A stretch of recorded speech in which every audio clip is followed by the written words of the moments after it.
नमस्कार। आज हम 2025 की एक फिल्म ड्यूड की कहानी में उतरेंगे। ऊपर से देखने पर यह प्यार और त्याग की एक कहानी लगती है, लेकिन इसकी तह में एक एक बहुत बड़ा सवाल छिपा है। क्या न्याय पाने के लिए बोला गया झूठ सच से ज्यादा ताकतवर हो सकता है? आज हम इसी सवाल के इर्द गिर्द इस फिल्म की कहानी को समझने की कोशिश करेंगे। हाँ, और ये सवाल इस कहानी की आत्मा है। बिल्कुल, ये फिल्म एक रोमांटिक कहानी के पर्दे के पीछे ऑनर किलिंग, जातिवाद और मनोवैज्ञानिक युद्ध जैसे बहुत ही गंभीर मुद्दों को टटोलती है। हम देखेंगे कि कैसे एक किरदार अपने प्यार को बचाने के लिए सच और झूठ की रेखा को ही पूरी तरह से धुंधला कर देता है। तो चलिए शुरू करते हैं। कहानी के दो मुख्य किरदार हैं, अगन और कुरल राशि, जिन्हें सब कुरल बुलाते हैं। हाँ, कुरल। तो ये दोनों चचेरे भाई बहन हैं, बचपन के दोस्त हैं और एक इवेंट प्लानिंग कंपनी में पार्टनर भी हैं। सब कुछ बिल्कुल ठीक चल रहा होता है, जब तक कि एक दिन कुरल अगन को शादी के लिए प्रपोज कर देती है। और अगन मना कर देता है, लेकिन उसका इनकार इसलिए नहीं है कि समाज क्या कहेगा। उसके लिए कुरल उसकी बहन जैसी है, एक दोस्त है, और वो उस रिश्ते की वो जो पवित्रता है उसे खराब नहीं करना चाहता। ये हमें शुरू में ही बता देता है कि अगन का किरदार रिवाजों से नहीं बल्कि व्यक्तिगत रिश्तों और भावनाओं से चलता है। सही, लेकिन कुछ ही समय में उसे एहसास होता है कि उसका इनकार एक गलती थी और वो सच में कुरल से प्यार करता है। तो वो हिम्मत करके कुरल के पिता मंत्री अथियामन के पास रिश्ता लेकर जाता है। और ये मंत्री जी, जो एक ताकतवर और अपनी इज्जत के लिए किसी भी हद तक जाने वाले इंसान हैं, वो फौरन हाँ कर देते हैं। उन्हें लगता है कि परिवार की बात परिवार में ही रहेगी, जो राजनीतिक रूप से उनके लिए बिल्कुल सेफ है। और यहीं से कहानी का पहला और सबसे भयानक मोड़ आता है।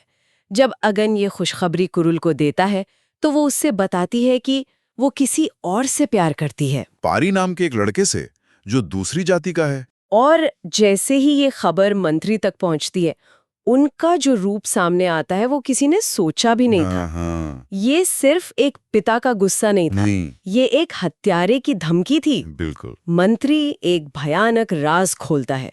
दशकों पहले उसने अपनी ही छोटी बहन यानी अगन की बुआ की बेरहमी से हत्या कर दी थी, क्यों? क्योंकि उसने भी अपनी जाति से बाहर शादी की थी। और वो साफ कहता है कि अगर कुरल पारी से शादी करने की सोची तो उसका भी वही हश्र होगा। ओह, ये तो बहुत बहुत ही डरावना है। परिवार का मुखिया ही परिवार का सबसे बड़ा खतरा है। सही, अब ये एक प्रेम कहानी नहीं रही, ये तो जिंदगी और मौत का सवाल बन गया है। बिल्कुल सही कहा।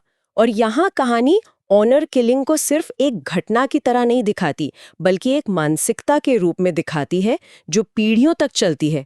मंत्री का अपनी बहन को मारना सिर्फ अतीत का एक राज नहीं है। वो एक धमकी है, वो एक धमकी है, एक पैटर्न है जो वो दोहराने को तैयार है। ये दिखाता है कि इज्जत का विचार कैसे प्यार और परिवार से भी ज्यादा जहरीला हो सकता है। तो अब अगन एक ऐसी स्थिति में फंस गया है जहां उसका अपना प्यार तो गया ही, लेकिन जिससे वो प्यार करता है उसकी जान भी खतरे में है। ऐसे में कोई इंसान क्या करेगा? ज्यादातर लोग शायद टूट जाएंगे या घबरा जाएंगे, लेकिन अगन का किरदार यहीं से बदलना शुरू होता है। वो एक हारा हुआ प्रेमी नहीं, बल्कि एक रणनीतिकार बन जाता है। अच्छा, उसका पहला आइडिया वही होता है जो किसी के भी दिमाग में आएगा। कुरल और पारियो भगा देना। हाँ, लेकिन वे जल्दी समझ आते हैं कि मंत्री की पहुंच से भागना नामुमकिन है। और तब वो एक ऐसा दांव चलता है जो किसी ने सोचा भी नहीं था। वो कुरल को एक झूठी शादी के लिए मना लेता है, अपने ही पिता के घर में, उसकी नजरों के सामने, लेकिन उसकी पहुंच से दूर रखने के लिए। क्या ये वाकई काम कर सकता है? ये तो एक पिंजरा से निकलकर दूसरे में जाने जैसा है। हाँ, ये एक पिंजरा ही है, लेकिन ये एक ऐसा पिंजरा है जिसे एक सुरक्षित पनाहगाह के तौर पर बनाया गया है। अगन समझता है कि कुरल मंत्री के घर में ही सबसे ज्यादा सुरक्षित है, बशर्ते मंत्री को यकीन हो कि उसकी बेटी गलत हाथों में नहीं गई है। अच्छा, तो ये शादी किसी को धोखा देने के लिए नहीं है, ये एक संभावित हत्यारे को गुमराह करने के लिए बिछाया गया एक लंबा जाल है। ये धोखे को एक हथियार की तरह इस्तेमाल करने का पहला बड़ा कदम था। लेकिन मुश्किलें यहीं खत्म नहीं होती। शादी के कुछ समय बाद कुरल को पता चलता है कि वो पारी के बच्चे की मां बनने वाली है। और जब आपको लगता है कि हालात इससे ज्यादा नहीं बिगड़ सकते, कहानी आपको गलत साबित कर देती है। बिल्कुल, ये वो पल है जहां अगन का त्याग एक अलग ही स्तर पर चला जाता है। वो ना सिर्फ दुनिया की नजरों में कुरल का पति है, बल्कि अब वो एक ऐसे बच्चे का पिता बनने का नाटक करने जा रहा है जो उसका है ही नहीं। एक मिनट रुकिए। मतलब वो न सिर्फ एक झूठी शादी में फंसा है, बल्कि अब उसे एक ऐसे बच्चे के पिता होने का नाटक करना है जो उसका है ही नहीं। ये तो त्याग से भी आगे की बात है। क्या ये किरदार के लिए थोड़ा ज्यादा नहीं हो गया? मतलब क्या ये बिलीवेबल लगता है? सवाल बहुत वाजिब है। और अगर हम अगन को एक फिल्मी हीरो की तरह देखें तो शायद ये अविश्वसनीय लगे, लेकिन अगर हम उसकी मानसिकता को समझें तो ये बिलीवेबल है।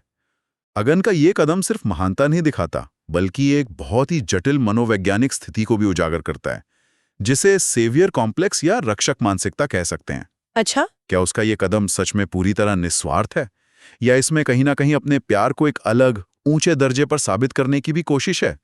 कहानी इस लाइन को बहुत धुंधला कर देती है। मतलब ये सिर्फ कुरल को बचाने के बारे में नहीं है, बल्कि शायद खुद को एक रक्षक के रूप में देखने के बारे में भी है। हो सकता है। और कहानी इस किरदार को और मानवीय बनाती है एक छोटी सी डिटेल से। हाँ। हमारे सूत्र बताते हैं कि एक पल के लिए हताशा में वो कुरल को गर्भपात का सुझाव देता है। ओह।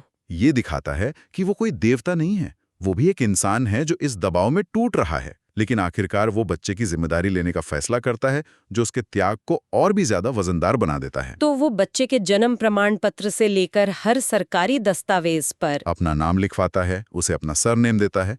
मदस्वामी नाम के उस बच्चे के लिए वो अपनी पूरी पहचान दांव पर लगा देता है।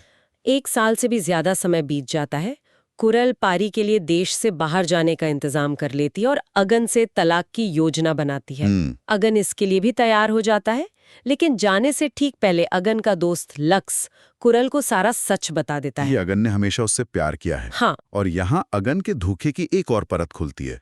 उसे डर है कि सच जानने के बाद कुरल अपराध बोध में जिएगी। ही अपराध बोध से भी बचा रहा है। हाँ, वो अपनी सहकर्मी संयुक्ता के साथ एक नए रिश्ते में होने का नाटक करता है, ताकि कुरल को लगे कि अगन भी अपनी जिंदगी में आगे बढ़ चुका है और खुश है। अगर हम इसे बड़े पैमाने पर देखें तो अगन के सभी काम निस्वार्थ धोखे की एक श्रृंखला है।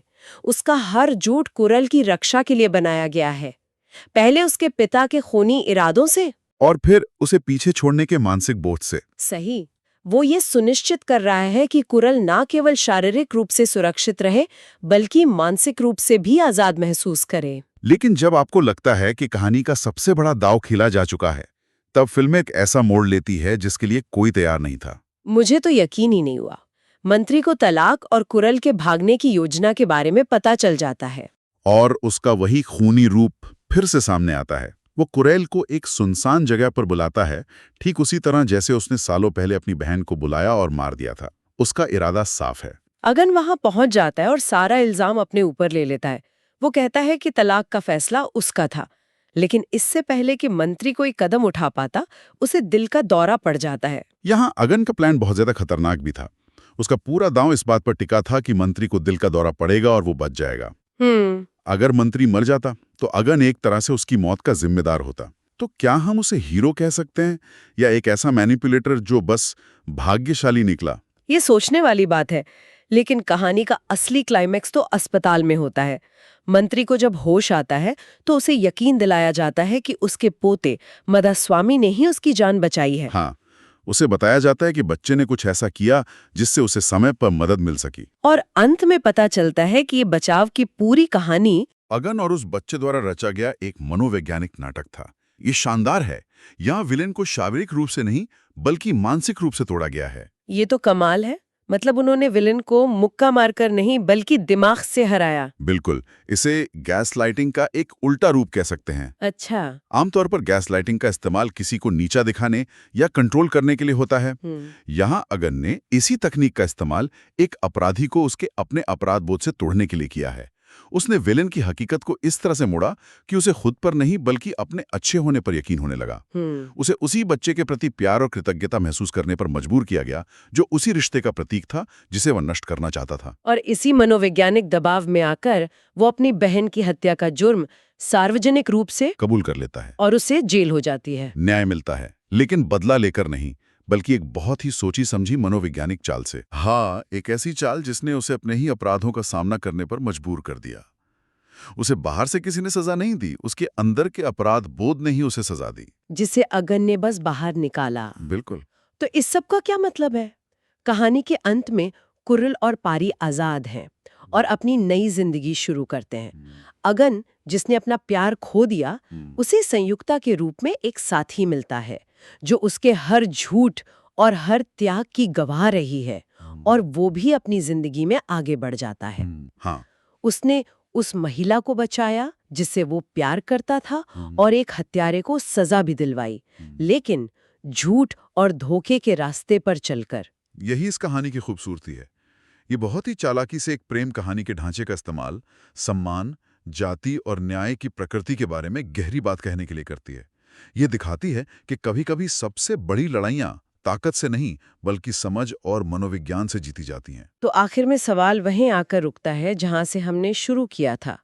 क्या कभी-कभी झूठ और धोखे की एक श्रृंखला सच की तुलना में एक ज्यादा शक्तिशाली हथियार हो सकती है? और वो कौन सी लाइन है जहां एक बड़े अच्छे के लिए किया गया मैनिपुलेशन सही से गलत बन जाता है?